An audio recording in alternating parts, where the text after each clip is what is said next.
Maximize Business Value podcast. This podcast is brought to you by Mastery Partners, where our mission is to equip business owners to maximize business value so they can transition their business on their terms. Our mission was born from the lessons we've learned from over 100 business transactions, which fuels our desire to share our experiences and wisdom so you can succeed. Now here's your host, CEO of Mastery Partners, Tom Bronson. Hi, this is Tom Bronson, and welcome to Maximize Business Value, a podcast for business owners who are passionate about building long-term sustainable value in their businesses. Today, we're going to wrap up our short series on why every business owner should make exit planning a priority and why you should start working on it today.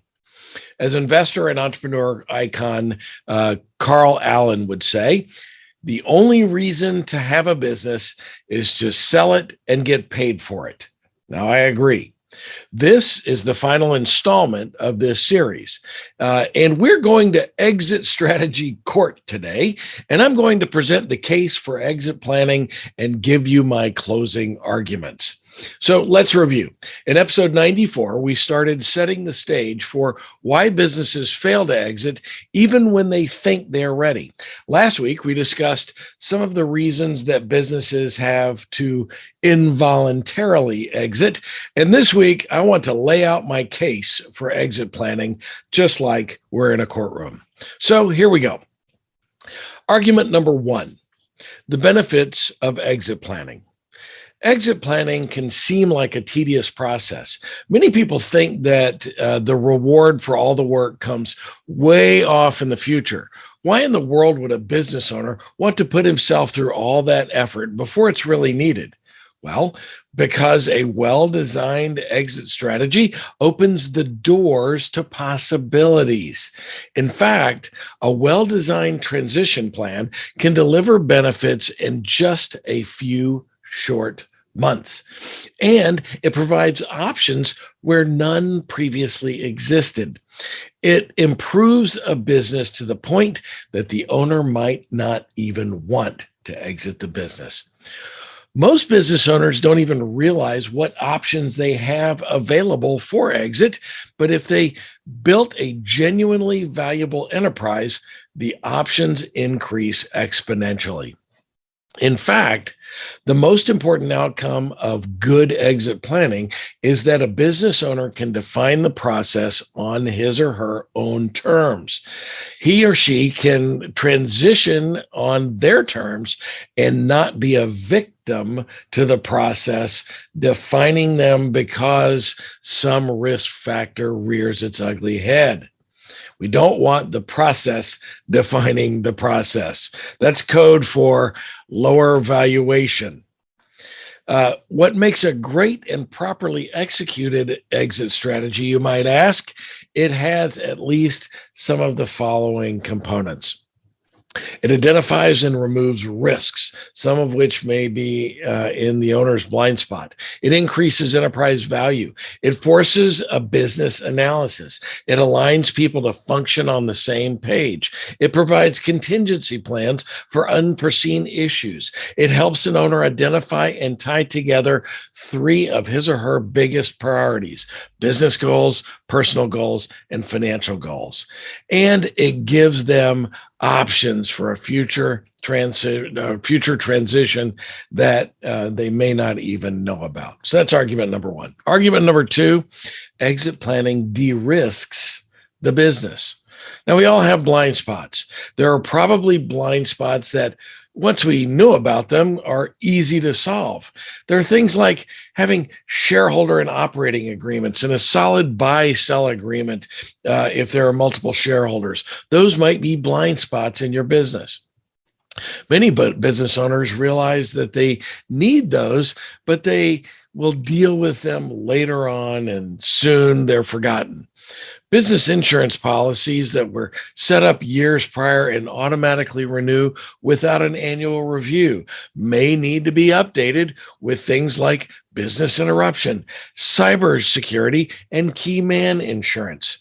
These issues are all kind of behind the scenes items, but we should also think about other risks in our business that might be easy to solve, like customer or supplier concentration risk or documenting processes. A great exit strategy, you see, includes finding and addressing these risks in a business, ultimately leading to higher valuations. Look for more on de-risking in on the Mastery Partners website, our free ebook, The Blind Spot, Hidden Risks, What You Don't Know Can Hurt You. Okay, argument number 3. Exit planning creates massive value. Great exit strategies include building long-term massive additional value in the business. Think about it. If you don't start thinking about exit strategy until it's time to actually sell the business, it's simply too late to do many of the things that can dramatically increase the value of the business. Building massive value just takes time. Sophisticated buyers don't believe short-term improvements in value. You'll need to have a solid track record, usually in the form of multiple years with a solid trailing 12 months or TTM, to demonstrate that what you've done is sustainable and not some short-term blip on the radar screen.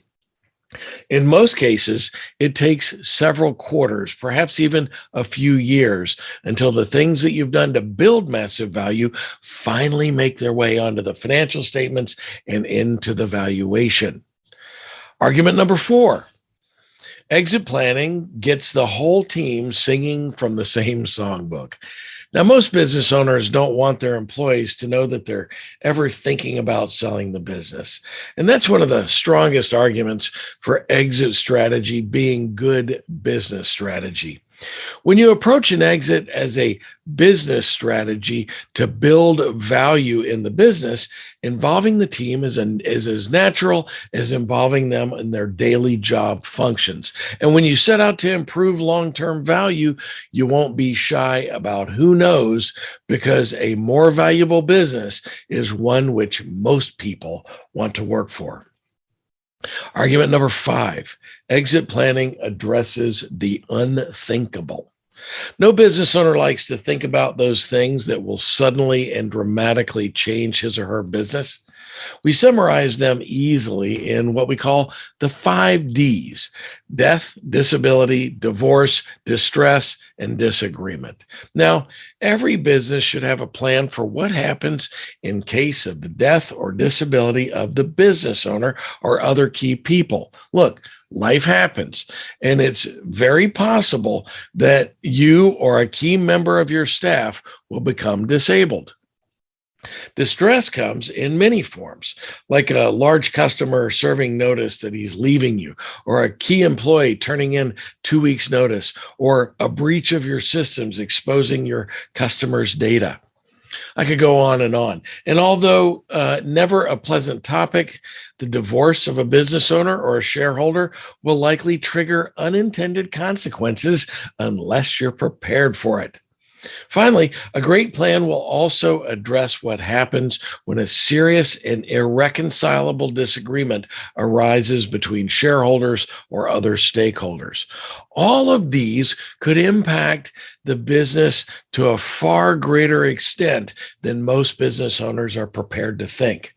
An exit plan provides contingencies for these situations, reducing their negative consequences. Let's move on to argument number 6. Exit planning identifies priorities. In the Exit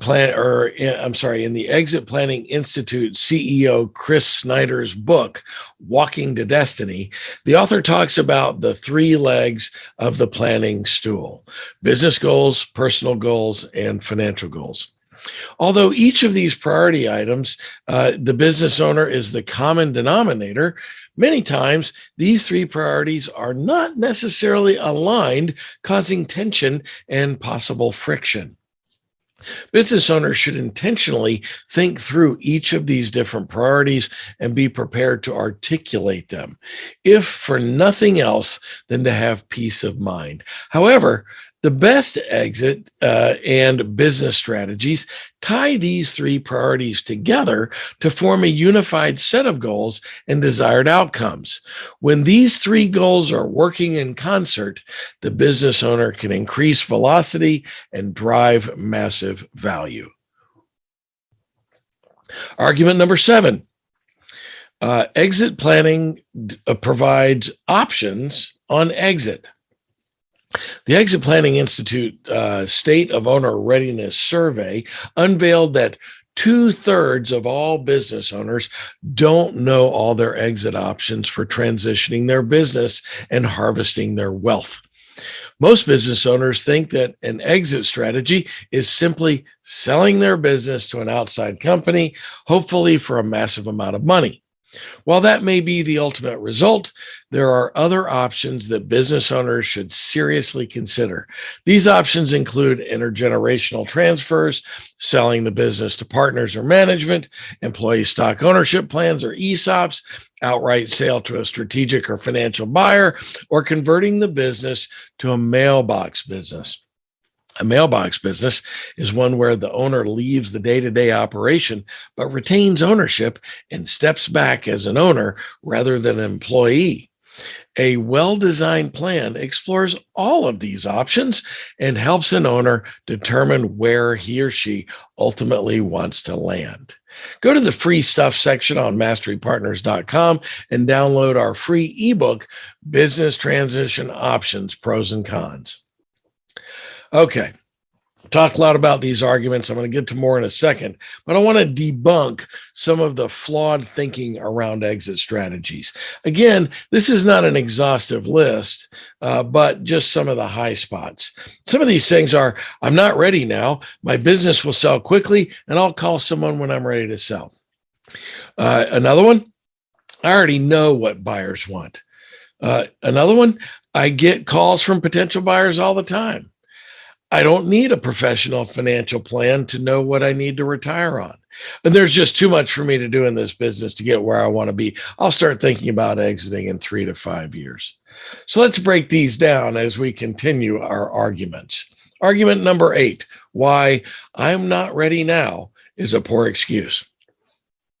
I'm not ready, or my business is just not ready now, but I'm confident it will sell quickly. So I'll call someone when I'm ready to sell.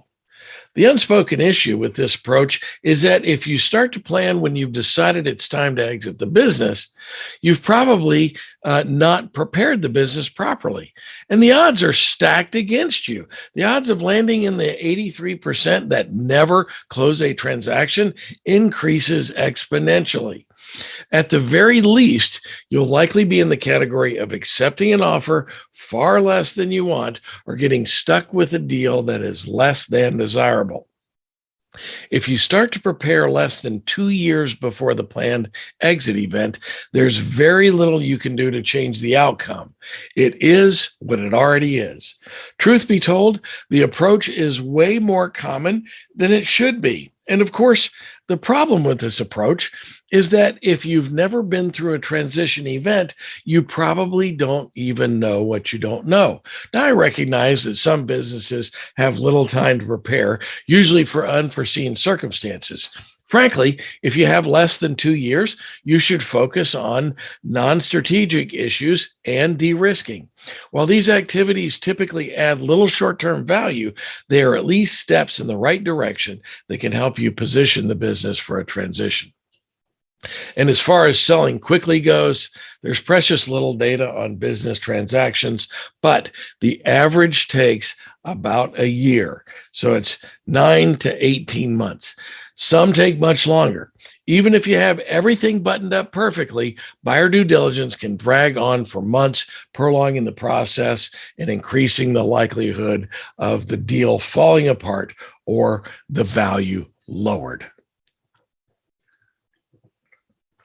Argument number 9, why you probably don't already know what buyers want.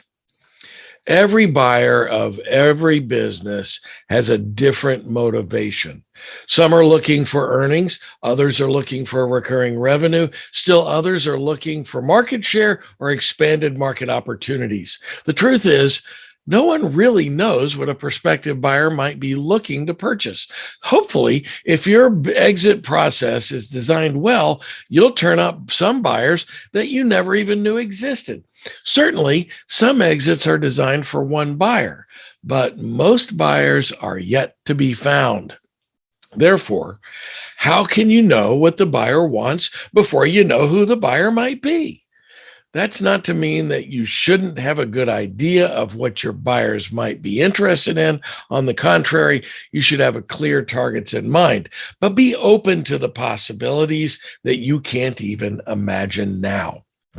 Argument number 10, why buyers calling all the time could be lulling you into a sense of complacency.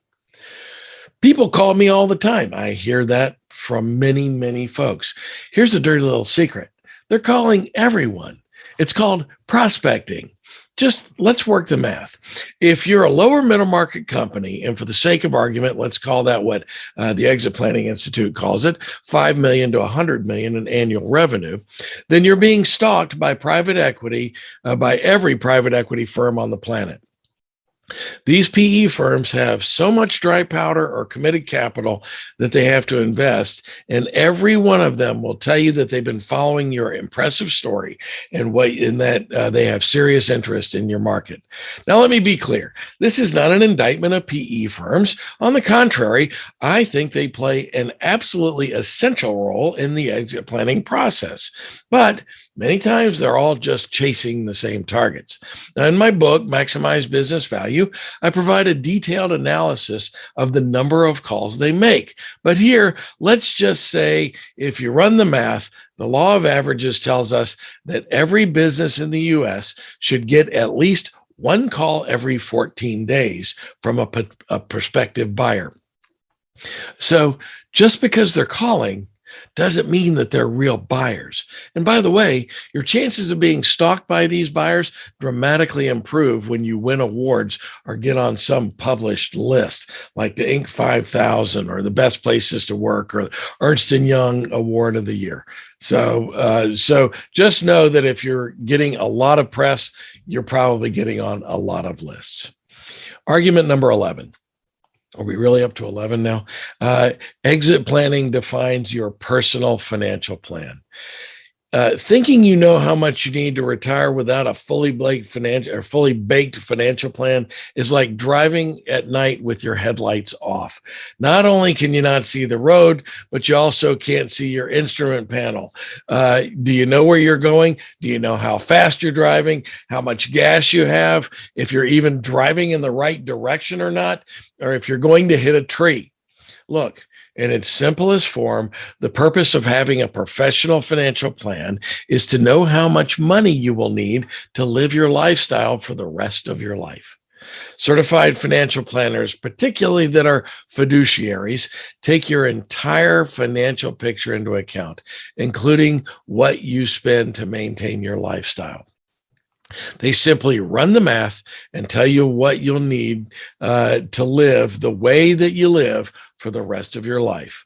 Despite the fact that most of your net worth is probably tied up in your business, you need a financial plan. And so add that to your to-do list and then ask yourself, will your exit plan allow you to meet your lifestyle needs? Argument number 12. Kicking the process down the street is a never-ending exercise. All right. I talk to many business owners who understand that there's just too much to do to get their businesses where they want to exit. They believe they will spend time working on the right stuff, and in 3 or 5 years, their business will be ready and in that ideal state to sell. Of course, in reality, most business owners are lost in the day to day and won't spend time planning for the future and for the exit of their business. Their business just commands too much of their time. So, erroneously, they think that they'll start thinking about exiting in 3 to 5 years. They say that for several years. So, the 3 to 5 years is an elusive target, ultimately a myth, just like the exercise program that I plan to start every Monday morning. Commit to action now. Okay, here are my closing arguments. In this podcast, I've tried to build an argument for why exit strategy just is good business strategy. Here are the facts. Most business owners don't know the benefits of solid exit planning. Most companies don't sell. 83% of businesses don't sell. Even when they try to leave, most business owners are stuck with an illiquid asset and their net worth cannot be monetized. And 3, most successful exits are the result of advanced planning. Chris Snyder, owner of the Exit Planning Institute and author of Walking to Destiny, has about the best definition of exit planning that I've ever heard. Here it is. Exit planning combines the plan, concept, effort, and process into a clear, simple strategy to build a business that is transferable through strong human, structural, customer, and social capital. The future of you, your family, and your business are addressed by exit planning through the creative value today. So, through solid exit planning, you can build, harvest, and preserve wealth. You can identify, protect, build, harvest, and manage enterprise value. You can simplify the exit process and clarify the roadmap to success. And you can integrate your personal, financial, and business priorities into one master plan. I rest my case. Now, if you want to take action now to secure the best possible outcome when it comes time to exit your business, then why are you waiting? Schedule a call with me at masterypartners.com and let's talk about your specific needs. This is the Maximize Business Value podcast, where we give practical advice to business owners on how to build long-term sustainable value in your business. Be sure to tune in each week and follow us wherever you found this podcast so that you'll be alerted every time that a new one comes out. Until next time, I'm Tom Bronson, reminding you to start exit planning now while you maximize business value. Thank you for tuning into the Maximize Business Value podcast with Tom Bronson. This podcast is brought to you by Mastery Partners, where our mission is to equip business owners to maximize business value so they can transition on their terms.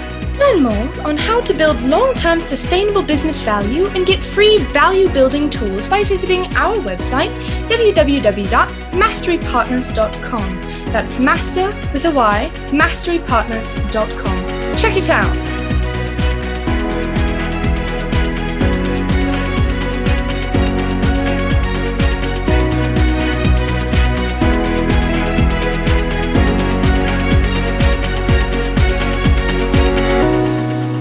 That was perfect. I wouldn't make any changes on that.